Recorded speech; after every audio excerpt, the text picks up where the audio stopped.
Welcome, everyone, to tonight's commission meeting. It's always good to see members of the public come and give us advice. First item on our business is I'm going to strike a couple of things from the one thing from the consent agenda. It's the study session of September 14th, 2015. There was a little typographical error in there, and we're going to pull that from the consent agenda. Also, on page 2, number 2 under new business, the financial services software upgrade, we're going to pull that also from. So, first item here to deal with is our weekly commission reports, and Commissioner Moore. Other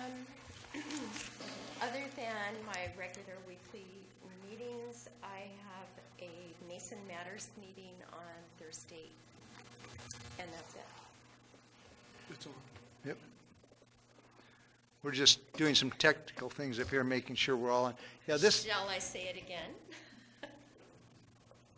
This is now on better, probably. Okay. Did we get that on tape? Is her comments already recorded? Okay. They are. Okay. Okay. Does that complete your? Yes, it does. Okay, Commissioner Olson. Tomorrow I have Mason County Board of Health. Thursday I have the Substance Abuse and Mental Health Advisory Board. And then Thursday I'm also going to Eagle Home Mortgage. My friend Peggy Zamzow has opened a new business here. So I'm going to go to that open house. And then Thursday I also get to go to my first, I'm a veteran mentor, and I get to go to my first court hearing for my mentee. Would that be the correct term? The guy I'm mentoring. So I'm looking forward to that. So that's my week. All right, on a Wednesday, I will be attending an annual Hotel Motel Tax Advisory Committee meeting, and I believe Administration Assistant Vicki Look will be there also. Yearly, we have this meeting. And on Thursday, I also will be attending the ribbon cutting for Eagle Home Mortgage. And on a side note, Peggy was my very first loan officer when I moved to Great View, Washington, over 38 years ago. She gave me my first loan on my house. So I'm also looking forward to being there. Maybe I can get that one paid off soon. Anyway, that ends our commission weekly reports. We have a public comment period for general public comments. If anybody would like to speak about something that's not on the agenda, we welcome them at this time.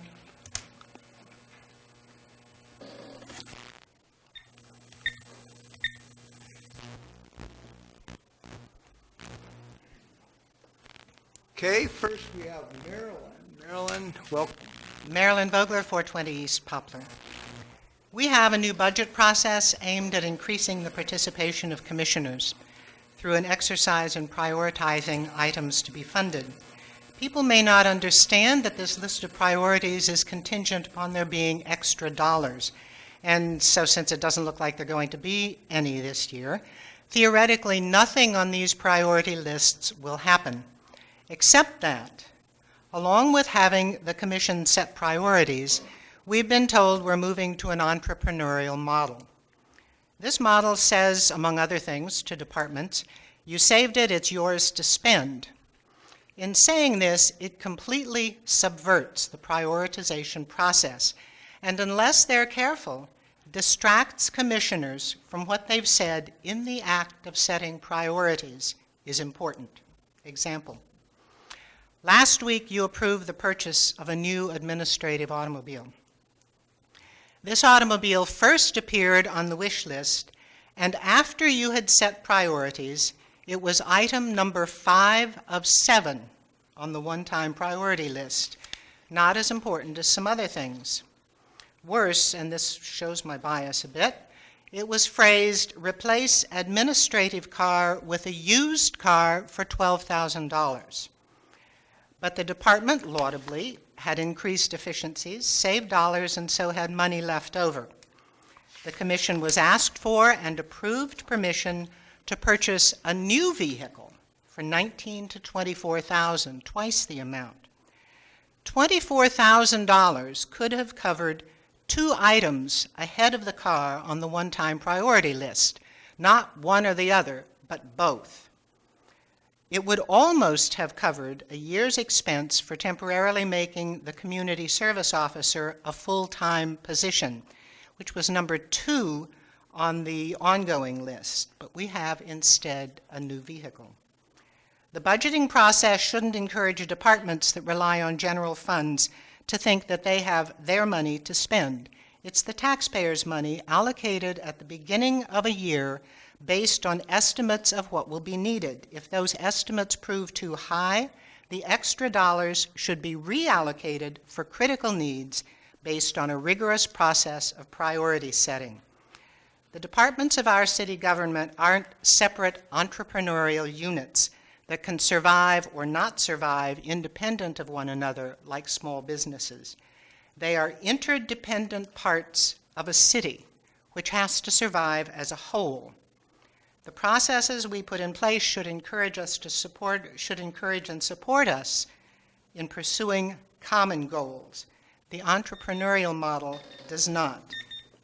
As to efficiency and frugality, these should be the responsibility of every employee, every day, in everything they do, bottom line. Thank you. Thank you. Next is Denise. Denise, did you want to speak now or later? Okay. And Toby, did you want to come forward now?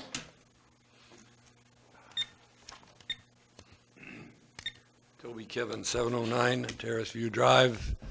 I just have phlegm. I'm not really growling what she said. She's right on. I just note that over a rather lengthy career, I too have worked in places where we have silos. And I was at the meeting where the commission approved what Marilyn was talking about, and I will simply say that collectively you fell into the old silos trap. The way to look at entrepreneurialism or efficiency is not from the bottom up, but from the top down. And as she said, even though the money gets allocated within a budget, and I've had my hands on a lot of public money, it remains public money. And I would hope that what Marilyn and I are saying would be the cause for instigating a careful look and a change of this particular procedure. Thank you. Next is the consent agenda. Are we ready for reading of the consent agenda? Yes. Okay, could we please have a reading of the consent agenda? Agenda vouchers numbered 86679 through 86769 in the amount of $903,900.01. Payroll warrants numbered 74316 through 74491 in the amount of $625,171.91. Commission meeting minutes of business meeting of September 8th, 2015. Is there a motion to approve the consent agenda as read? So moved. I'll second that motion. There's a motion and a second to approve the consent agenda. Any further discussion? Hearing none, all those in favor signify by saying aye. Aye. Okay. Opposed? The agenda passes. There is no old business tonight, but there is one item under new business, and we are going to be presented that to us by our Public Works Director, Mr. Greg Clark. Thank you, Mayor, Commissioners. Hope all these microphones are working. I'm not sure. Does this need to be pushed on, or you're okay now? Okay, good. We have before us, or you have before you, we have an Angleside project that we're proceeding on to induce a backup, it's a pressurized system up there, and part of that project included the purchase of a generator for backup for that particular new side of our water system.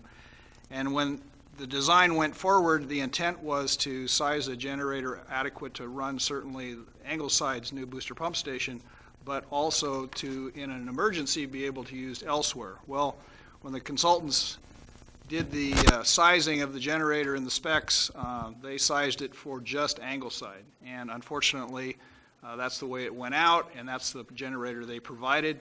But seeing that it is undersized to run our other pumps, These are our well pumps, which, in a big power outage kind of situation, it'd be really nice to be able to pump water out of the ground. And so our suggestion is that we take this generator, turn it back into Cummins diesel, and let them provide us a new generator of the higher capacity so we have redundancy for backup in our other wells. It'll certainly function just fine for the Angleside project. We've worked with them in working through the costs, and roughly it looks like now in the briefing report it says $38,000. There's about a $5,000 change we believe is going to happen for their restocking fee.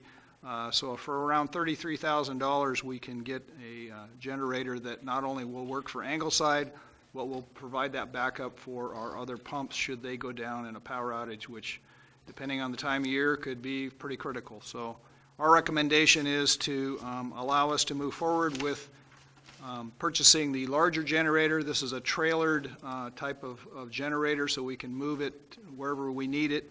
And the problem during power outages typically is you can't get a generator of this size very easy. They're kind of far between, and usually they're taken by the time you make the phone call. So this, I think, is a good purchase for the utility. It would come out of our water utility. It appears on the Angleside project we have roughly about $100,000 worth of savings, so this would come out of that. But in fact, it is coming out of the water division funding sources. And so with that, I'll answer any questions. Any questions or comments from Mr. Clark? I have a question.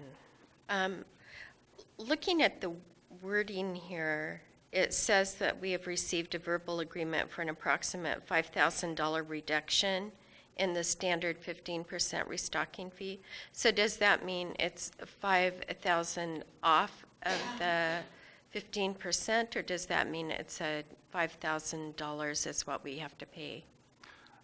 I'm not sure exactly how Mike wrote this, but the current fee that they were going to allow us to upgrade to the 200 kV generator was the $38,000. I realized that there was about a $9,000 to $10,000 restocking fee in there, so I told Mike to go back and see if he could get that reduced because we're buying another generator from him. And he did, and that looks like about a $5,000 swing that they would reduce our cost by about $5,000. I don't know if that's 15%, but roughly that is the amount that they're willing to take off of that restocking fee, but all we have is a verbal on that. So I can't, give you exactly that that's it, but that's what it appears to be. And so that would bring the cost of the upsizing to around $33,000, thereabouts. Plus the actual restocking fee. No, that we would reduce this. The restocking fee is in the $38,000, so Okay. we'd be reducing it by $5,000 down to around $33,000. My question is, you said that the specs in the design called for the 2,000K? No, it called for the 1,000K, it which is called what the contractor provided us. It was delivered. We have it actually sitting out there. We then don't want to go back through the contractor because they charge us an overhead to process it through their books to upsize it. So we're just going to take ownership of the generator. We contacted Cummins directly. They're willing to work with us at doing this deal where we would just... So who missed it, or how did it get missed between 100 and 200? It just got missed, Mike, through when we were scouring the bid documents. These things always come down to getting them out the door as soon as you can, and this is just one thing that got missed, and it wasn't until it was delivered that we realized it was undersized from what we'd wanted. So if we'd ordered this generator, it would have been roughly about this same price except for a little bit of the restocking fee, and there were some additional add-ons to the generator to make it function at Angleside, which they're going to give us credit for, but we'd have to add that on to the new generator if we'd have got the 2,000 kV. And there's no delay in getting it fired up or anything because of the... No, they've actually reserved one for us until we make a decision on whether or not. So it would happen fairly fast. I'm not sure what the time is for, sending the other one back and getting the new one delivered, but not very long. So it won't have an impact on the project necessarily then for the No. timing? Should not. So we would have paid the full amount for the 200 kilowatt generator. The only difference that we're paying here is the additional fee that we're charged for the restocking fee. Basically, yes. The one we bought, the 100 KV, was certainly less money than the 200 KV. And I forget, that's around a $50,000 difference, somewhere in there. So it's really just the restocking fees and the shipping cost that is the difference we're going to have to pay now that we didn't realize by having them Oh. deliver the 100 KV. So do we know what the shipping costs are? Because we'll have to ship it both directions. They're included in that $38,000 number. I'm not exactly sure what the breakout is. Okay, I guess I'm just trying to figure out what the actual cost of the with the real miscommunication was. Let me reiterate the statement here. So we purchased the 100 KV generator and it was delivered on site. We now own that. So we're taking the contractor out of it. We're going to deal with Cummins directly. We talked to Cummins to upgrade to the 200 KV generator, including the shipping, handling, returning, restocking fee, everything included. That's where this $38,000 came into play. And then Mike contacted them after I discussed it with Mike and said, can we negotiate this restocking fee? And it looks like they're going to give us $5,000 off of what they originally quoted us. So instead of it being $38,000, it would be $33,000 for us to upgrade to the 200 KV, which is really the only additional costs are these shipping costs that we have to do twice now and the restocking fee. They're really giving us pretty much 100% credit back for that brand new generator that they delivered. So did that We didn't answer? start it up, so you guys still got it in the crate, so. It's still in the crate. I don't think we've started it up, no. It's the way it was delivered. Well, what actually happened, sorry, I'm not interrupting you, am I? No, What no, what finish. actually happened is you had the specs for that project, but in your minds, we were anticipating using that on other projects, and it's typical, you wouldn't put 200 in the specs where it only requires 100. But it's Exactly. one of those follow-up little things that happen. I personally have no problem with authorizing that because that is a tool that will be well used in the city for multitude of projects. Also, especially for redundancy, having a good generator around that will accommodate all of those needs. And it's in your budget here, it appears. And so I think that it's part of maintenance and repairs, and I think it's probably a good move to do it. I agree. I had just one more question about this. You said that there was 100,000 savings in this project. So was that from a low bid, or was that through being efficient, or? Really, I believe it's cost savings that have happened while the project has gone on. I'm not sure, I don't have any details as to where that 100,000 came from, but Mike indicated in the writing here that it appears, based on the project schedule and the costs that have been incurred and the things that have been saved and changes that have been made to save money along the project's course, that we now have what we anticipate to be about $100,000 worth of savings from what the low bid came in at. Oh, So good project management on the part of Bob Tauser and Clint and Sam. So good. We'd like to hear that. So then what happens to that savings? it would just go back in the water fund. Okay. Great. All Thank you. right, any other questions or comments there? A few from the, what do they call it, the peanut gallery over there. I heard him. Oh, I'm in trouble. So am I feeling that we have a concurrence to okay Yes. this? Yes. Okay, so we have had enough information for staff's request to replace the Angleside Booster Pump Station generator on the consent agenda for September 28, 2015. So this will be placed on the consent agenda. Okay, and that concludes our new business. Next is turning this over to our city administrator, if there's anything that he would have for us this evening. No report tonight, Your Okay. Honor. There's another general public comment period. If anyone would like to speak, speak now or forever hold your peace. Seeing nobody rushing forward for that 3-minute opportunity, we have an item called Administration Final Touches. Any touches? Just on the purple sheet, Your Honor, nothing to mention tonight. Very good. Our next regular meeting will be September 28th at 2 p.m. in the afternoon. This meeting is adjourned.